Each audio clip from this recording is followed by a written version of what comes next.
2004 December 23 Chittagong സ്റ്റേഡിയത്തിൽ India ബംഗ്ലാദേശിനെ നേരിടുന്നു. ഇന്ത്യ ആയിരുന്നു ബാറ്റ് ചെയ്തുകൊണ്ടിരുന്നത്. മത്സരത്തിന്റെ 41-ാം ഓവർ. അപ്പോഴായിരുന്നു ആ വിക്കറ്റ് കീപ്പർ ബാറ്റ്സ്മാൻ ആദ്യമായി നീലക്കുപ്പായത്തിൽ ക്രീസിലേക്ക് എത്തുന്നത്.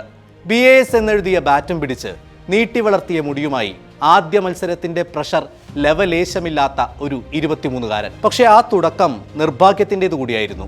താൻ ഫേസ് ചെയ്ത ആദ്യ പന്തിൽ തന്നെ റണ്ണ് നേടാനുള്ള ശ്രമത്തിനിടെ തപാഷ് ബാസിയ അയാളെ റണ്ണൌട്ടാക്കി. ഇനി എന്ത് ചെയ്യും എന്ന ഭാവത്തിൽ നിരാശയോടെ നോൺ സ്ട്രൈക്കർ എൻഡിൽ നിൽക്കുന്ന മുഹമ്മദ് കൈഫിനെ നോക്കി അവൻ ഒന്നും മിണ്ടാതെ കൂടാരം കയറി. അവിടെ നിന്നും 2019 ലോകകപ്പിലെ സെമി ഫൈനലിലേക്ക് നമുക്കൊന്ന് പോകാം. ആ 7-ാം നമ്പറുകാരൻ വിക്കറ്റ് കീപ്പർ ബാറ്റ്സ്മാൻ ഇന്ത്യൻ ടീമിലെ ഏറ്റവും സീനിയർ മോസ്റ്റ് പ്ലെയേഴ്സിൽ ഒരാളായിരിക്കുന്നു. ഒരു രാജ്യത്തിന്റെ മുഴുവൻ ലോകകപ്പ് പ്രതീക്ഷകളും ചുമലിൽ താങ്ങി അയാൾ ബാറ്റ് ചെയ്യുകയാണ്. അവിടെയും പക്ഷേ നിർഭാഗ്യം അയാളെ ചതിച്ചു. 49-ാം ഓവറിൽ ഡബിളിന് ശ്രമിക്കവേ മാർട്ടിൻ ഗപ്റ്റിലിന്റെ ത്രോ ഡയറക്റ്റ് ഹിറ്റായതോടെ അയാൾ റണ്ണൌട്ടായി. അന്ന് കൂടാരം കയറുമ്പോൾ അയാൾക്കൊപ്പം ഇന്ത്യൻ ജനതയുടെ പ്രതീക്ഷകളും ഉണ്ടായിരുന്നു. ക്രീസിനും ബാറ്റിനും ഇടയിലെ ആ നൂൽ വ്യത്യാസത്തെ വിധി എന്നല്ലാതെ നമുക്ക് മറ്റെന്താണ് വിളിക്കാനാവുക? പിന്നീട് ഒരിക്കലും അയാളെ ആരാധകർ നീലക്കുപ്പായത്തിൽ കണ്ടിട്ടില്ല. അതായിരുന്നു അവസാനം. അത് അയാളിൽ നിന്ന് തന്നെ കേൾക്കാൻ കുറച്ച് സമയം കാത്തിരിക്കേണ്ടി വന്നു എന്നു മാത്രം. From this minute onwards consider me as retired എന്ന ഒരു സോഷ്യൽ മീഡിയ പോസ്റ്റിലൂടെ കരിയർ അവസാനിപ്പിക്കുമ്പോൾ ഇന്ത്യൻ ജേഴ്സിയിൽ അയാൾ ബാക്കിയാക്കിയ ലെഗസി അത്ര ചെറുതൊന്നുമായിരുന്നില്ല. ഒരു റണ്ണൌട്ടിൽ തുടങ്ങി മറ്റൊരു റണ്ണൌട്ടിൽ അവസാനിച്ച അസാധാരണമായ ആ കരിയറിന് ഇന്ത്യയുടെ ലോകകപ്പ് സാഫല്യങ്ങളുടെ ചൂടും ചൂരുമുണ്ടായിരുന്നു.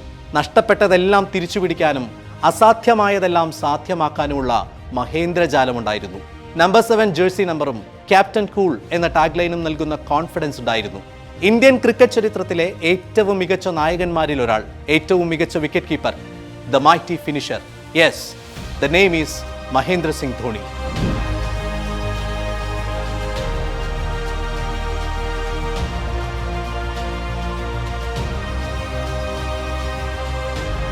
ധോണി ഒരു മികച്ച പ്ലെയർ മാത്രമല്ല, ഒരു നല്ല ഫിലിം ഡയറക്ടർ കൂടിയാണ് എന്ന് രവിചന്ദ്രൻ അശ്വിൻ ഒരിക്കൽ പറഞ്ഞിട്ടുണ്ട്. കളിയെ അതിൻ്റെ അവസാന നിമിഷം വരെ അയാൾ കൊണ്ടെത്തിക്കും. എതിർ ടീമിന് വിജയപ്രതീക്ഷ നൽകും. അതിലൂടെ കാണികളിൽ ആവേശമുയർത്തും. ഒടുക്കം എല്ലാം എൻ്റേതാണ് എന്ന മട്ടിൽ എതിരാളികളിൽ നിന്ന് അത് തട്ടിപ്പറിക്കും. അവരുടെ ഹൃദയം തകർക്കും. ഇമോഷൻസിന്റെ ഈ റോളോ കോസ്റ്റർ സിനിമയിലല്ലാതെ നമുക്ക് വേറെ എവിടെ കാണാൻ സാധിക്കും? 1990കളുടെ മധ്യത്തിൽ ധോണി ക്രിക്കറ്റ് കളിച്ചു തുടങ്ങുമ്പോൾ റാഞ്ചി ബീഹാറിലെ ഒരു ചെറിയ നഗരം മാത്രമായിരുന്നു. പക്ഷേ അയാൾ റിട്ടയർമെന്റ് പ്രഖ്യാപിക്കുമ്പോൾ റാഞ്ചി മറ്റൊരു സംസ്ഥാനത്തിന്റെ തലസ്ഥാനമാണ്. ക്രിക്കറ്റ് ആ നഗരത്തിൽ തഴച്ചു വളരാൻ തുടങ്ങിയിരുന്നു. റാഞ്ചിക്കാർ അവിടെ അവരുടെ സ്വന്തം ലോർഡ്സും മെൽബണും വാങ്കഡയും എല്ലാം പണിഞ്ഞിരുന്നു. ആ നഗരത്തിന് മാത്രമല്ല, 2003 ഇന്ത്യൻ ജേഴ്സി അണിഞ്ഞ് കളത്തിലിറങ്ങിയ ആ നീളൻ മുടിക്കാരനിലും പല മാറ്റങ്ങളും സംഭവിച്ചിരുന്നു. ടോപ്പ് ഓർഡർ വെടിക്കെട്ട് ബാറ്റ്സ്മാനിൽ നിന്നും ഫിനിഷർ എന്ന പദവിയിലേക്കുള്ള അയാളുടെ യാത്രയും ആ മാറ്റത്തിന്റെ ഭാഗമായിരുന്നു. ബവന്റെയും ക്ലൂസ്നറുടെയും റിച്ചാർഡ്സിന്റെയും ഹസിയുടെയും എല്ലാം പേരുകൾ മുഴങ്ങിക്കേട്ടിരുന്ന ഫിനിഷർ ലിസ്റ്റിലേക്ക് ധോണിയും കയറിച്ചെന്നത് എങ്ങനെയായിരുന്നു? 2005-2006 കാലഘട്ടത്തിൽ സംഭവിച്ച പാകിസ്ഥാനെതിരായ ആ സീരീസ് ആയിരുന്നു തുടക്കം. അന്ന് ഫിനിഷിംഗ് പൊസിഷനിൽ ബാറ്റ് ചെയ്ത ധോണിയും യുവിയും ഇന്ത്യയെ കരകയറ്റിയ വിജയങ്ങൾ അതിന് തെളിവുകൾ മാത്രമായിരുന്നു. അവിടെ നിന്നങ്ങോട്ട് ഇന്ത്യക്കായും ചെന്നൈക്കായും ഒറ്റയ്ക്ക് നിന്ന് പടവെട്ടി അയാൾ കൈപ്പിടിയിലൊതുക്കിയ വിജയങ്ങൾ നിരവധി അനവധിയാണ്.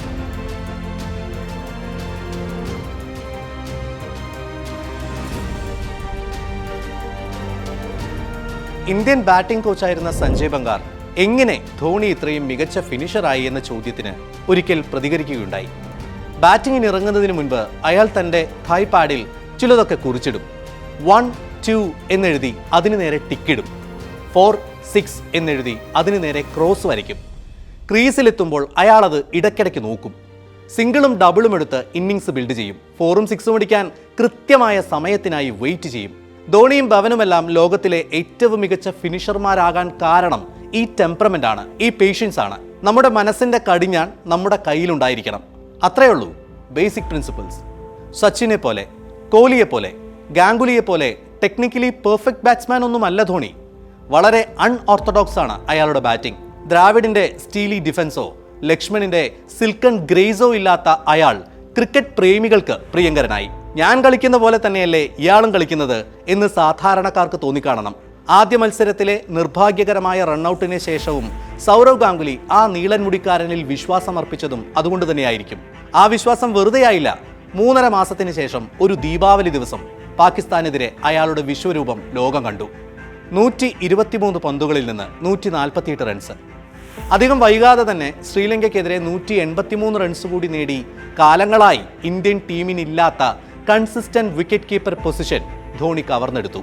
പിന്നീട് തിരിഞ്ഞു നോക്കേണ്ടി വന്നിട്ടില്ല. പാഡ് അഴിക്കും വരെയും ആ സ്ഥാനത്ത് വേറൊരാളെ കാണുക എന്നത് ഇന്ത്യൻ ആരാധകർക്ക് ചിന്തിച്ചു നോക്കാൻ പോലും സാധിക്കുന്ന കാര്യമായിരുന്നില്ല. എതിർ ടീമിന്റെ ബാറ്റ്സ്മാൻ ക്രീസിന്റെ ലക്ഷ്മണരേഖ ഒന്ന് കടന്നാൽ മതി, മിന്നൽ വേഗത്തിൽ ബെയിലുകൾ തെറിക്കും, അമ്പയറുടെ കൈകൾ വിക്കറ്റ് വിളിക്കും. അതായിരുന്നു കീപ്പിംഗ് പൊസിഷനിൽ അയാൾ തീർത്ത മഹേന്ദ്രജാലങ്ങളുടെ ഇമ്പാക്റ്റ്. അവിടെയും ടെക്നിക്കൽ പെർഫെക്ഷൻ ഒന്നും ധോണിക്കില്ലായിരുന്നു. പിടികിട്ടാത്തൊരു ശൈലിയായിരുന്നു സ്റ്റംപിന് പിന്നിലും അയാൾക്കുണ്ടായിരുന്നത്. തുടക്കകാലത്ത് ഒരുപാട് വിമർശനങ്ങളും കേൾക്കേണ്ടി വന്നിട്ടുണ്ട്. പക്ഷേ ആ വിമർശനങ്ങൾക്കെല്ലാം ഓരോ സ്റ്റംപിങ്ങിലൂടെയും ഓരോ ക്യാച്ചുകളിലൂടെയും അയാൾ മറുപടി പറഞ്ഞു. ഇന്റർനാഷണൽ കരിയറിൽ 624 ക്യാച്ചുകൾ, 195 സ്റ്റംപിങ്സ്. ഇതെല്ലാം അയാൾ പടുത്തുയർത്തിയത് വിമർശനങ്ങളുടെ പർവ്വത നിരകൾ കയറിയതിനു ശേഷമായിരുന്നു. കളം വിട്ടുപോകണം എന്ന മുറവിളികൾ കേട്ടുകൊണ്ടായിരുന്നു. അങ്ങനെയാണല്ലോ ഇതിഹാസങ്ങൾ പിറക്കുന്നത്. നമ്മുടെ മഹാനടൻ മമ്മൂട്ടി പറഞ്ഞതുപോലെ, തേച്ച് തേച്ച് മിനുക്കിയെടുത്തതാണ്, ഇനിയും തേച്ചാൽ ഇനിയും മിനുങ്ങും.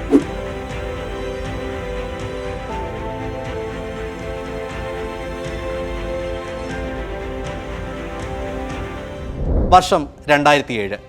ഏകദിന ലോകകപ്പിലെ കടുത്ത തോൽവിക്ക് ശേഷം തിരികെ നാട്ടിലെത്തിയ ടീമിൽ ധോണിയുണ്ടായിരുന്നു. ആ ടീം എടുത്തു നോക്കിയാൽ താരതമ്യേന വളരെ ജൂനിയറായ താരമായിരുന്നു അന്ന് MS. പക്ഷേ തോൽവിക്ക് ശേഷം ധോണിക്കെതിരെയായിരുന്നു ഏറ്റവും കൂടുതൽ വിമർശനങ്ങൾ ഉയർന്നത്. അയാളുടെ വീടിന് കല്ലെറിഞ്ഞും കോലം കത്തിച്ചും റാഞ്ചിയിലെ ജനങ്ങൾ പ്രതിഷേധിച്ചു. അയാളെ രാജ്യദ്രോഹി എന്ന് വിളിച്ച് മുറിവേൽപ്പിച്ചു.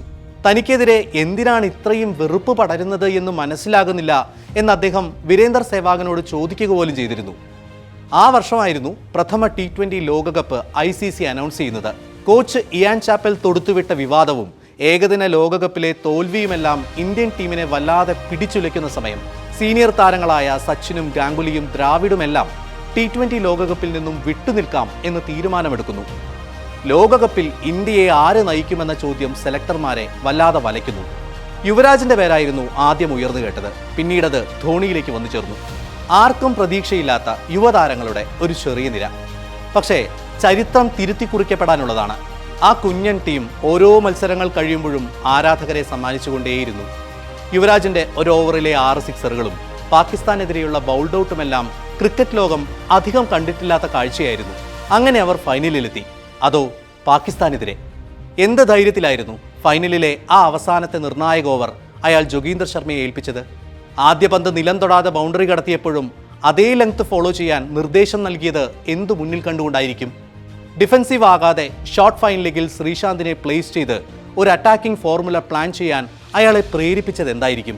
ഒടുവിൽ മിസ്ബ ആ പന്ത് സ്കൂപ്പ് ചെയ്യാൻ ശ്രമിക്കവേ ശ്രീയുടെ കൈകളിൽ ആ വൈറ്റ് ബോൾ വന്ന് പതിച്ചതും ഇന്ത്യയുടെ ലോകകപ്പ് സ്വപ്നങ്ങൾക്ക് 24 വർഷങ്ങൾക്ക് ശേഷം സാഫല്യം ലഭിച്ചതുമെല്ലാം ഒരു മുത്തശ്ശി കഥയോണമല്ലാതെ ഓർക്കാൻ സാധിക്കില്ലല്ലോ. അവിടെ ജനനം കൊണ്ടതാണ് ധോണി എന്ന നായകൻ, ദ ക്യാപ്റ്റൻ കൂൾ.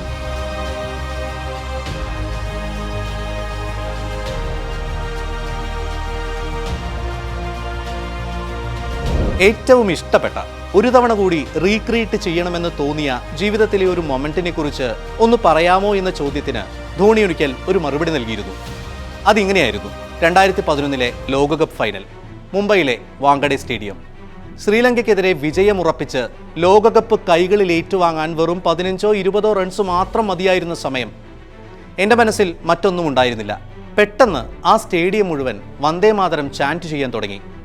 എനിക്കൊരിക്കലും ഗൂസ് ബംസ് വരുന്നുണ്ടായിരുന്നില്ല. അത് ചിലപ്പോൾ എൻ്റെ കുഴപ്പമായിരിക്കും. പക്ഷേ നിർവികാരമായി ഞാൻ ആ ചാൻറ്റ് കേട്ടുകൊണ്ട് ബാറ്റ് ചെയ്തു. ആ നിമിഷം ഇനി ഒരിക്കലും നമുക്ക് റീക്രിയേറ്റ് ചെയ്യാൻ സാധിക്കില്ല. ആ ഫീൽ, അതൊരു ലൈഫ് ടൈം മൊമെൻ്റ് ആയിരുന്നു. അതെ, അതൊരു ലൈഫ് ടൈം മൊമെൻ്റ് ആയിരുന്നു. കുലശേഖരിയുടെ പന്ത് തൻ്റെ സ്വതസിദ്ധമായ ശൈലിയിൽ അയാൾ അതിർത്തി കടത്തിയപ്പോൾ കമൻട്രി ബോക്സിൽ നിന്നും രവിശാസ്ത്രി വിളിച്ചു പറഞ്ഞു, Dhoni finishes of in style. India left the world cup after 28 years. അത് ഏതൊരു ഇന്ത്യൻ ആരാധകനും ലൈഫ് ടൈം മൊമെന്റ് തന്നെയായിരിക്കും.